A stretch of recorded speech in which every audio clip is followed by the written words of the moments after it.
ಪಾಪು ಸ್ಕೂಲಲ್ಲಿ ಇವತ್ತು ಕೃಷ್ಣ ಜನ್ಮಾಷ್ಟಮಿ ಸೆಲೆಬ್ರೇಷನ್ ಇತ್ತು. ಶನಿವಾರ ಕೃಷ್ಣ ಜನ್ಮಾಷ್ಟಮಿ ಆಗಿದ್ರು, ಅವ್ರ ಸ್ಕೂಲಲ್ಲಿ ಮಾತ್ರ ಮಂಗಳವಾರ 19ನೇ ತಾರೀಕು ಮಾಡಿದರು. ಹಾಗಾಗಿ ಇವತ್ತೇ ಒಟ್ಟಿಗೆ ರೆಡಿ ಮಾಡಿ ಅವನಿಗೆ ಫೋಟೋಶೂಟ್ ಕೂಡ ಮಾಡಿಸೋಣ ಅಂತ ಹೇಳಿ ರೆಡಿ ಮಾಡ್ತಾಯಿದ್ದೀನಿ. ಬೆಳಗ್ಗೆ ಮಕ್ಳಿಗೆ ರೆಡಿ ಮಾಡೋದಂತೂ ಎಲ್ಲ ತಾಯಿಂದರಿಗೂ ಎಷ್ಟು ಕಷ್ಟ. ಯಪ್ಪ ಅದು ಹಾಕ್ಸ್ಕೊಳ್ಳಲ್ಲ, ಇದು ಹಾಕ್ಸ್ಕೊಳ್ಳಲ್ಲ, ಇದು ಚುಚ್ಚುತ್ತೆ, ಅದು ಬೇಡ, ಈಗ ಫಸ್ಟ್ ಇದು ಮಾಡಿ ಅದಾದಮೇಲೆ ಅದು ರೆಡಿ ಮಾಡಿಸ್ಕೋತೀನಿ ಅಂತ ಸಾಕು ಮಾಡ್ತಾರೆ. ಫೈನಲಿ ಹೇಗೋ ಎಲ್ಲ ರೆಡಿ ಮಾಡಾದಮೇಲೆ ನನ್ನ ಮುದ್ದು ಕೃಷ್ಣ ಈ ಥರ ಕಾಣಿಸ್ತಾ ಇದ್ದ, ತುಂಬ ಮುದ್ದಾಗಿ. ಈ ಬಟ್ಟೆ ಫುಲ್ ಕಾಸ್ಟ್ಯೂಮ್ ಸೆಟ್ನ ನಾನು ಅಮೆಝಾನಿಂದ ತರಿಸಿದ್ದು. ಇದು ನನಗೆ 1065 ರೂಪಾಯಿ ಆಯಿತು.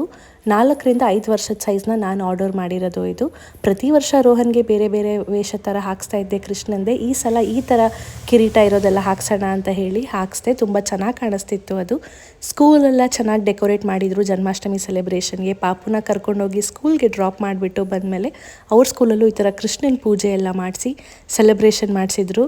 ರೋಹನ್ ಅಂತೂ ಡ್ಯಾನ್ಸ್ ಮಾಡಿಕೊಂಡು ದೇವ್ರ ಪೂಜೆಗೆ ಗಂಟೆ ಎಲ್ಲ ಬಾರಿಸ್ಕೊಂಡು ತುಂಬ ಚೆನ್ನಾಗಿ ಎಂಜಾಯ್ ಮಾಡಿದೆ. ಆಮೇಲೆ ದೇವ್ರದ್ದು ಕೂಡ ಏನಕ್ಕೆ ಕೃಷ್ಣ ಜನ್ಮಾಷ್ಟಮಿ ಆಚರಿಸ್ತಾರೆ ಏನು ಅನ್ನೋದನ್ನೆಲ್ಲ ಅವನಿಗೆ ತಿಳಿಸ್ಕೊಟ್ಟು ಈಗ ಮನೆಗೆ ಬಂದು ಹೇಳ್ತಾನೆ, ಅಮ್ಮ ಕೃಷ್ಣ ಜನ್ಮಾಷ್ಟಮಿ ಅಂದರೆ ಕೃಷ್ಣ ಮಾಮಿ ಬರ್ತ್ಡೇ ಅಂತ.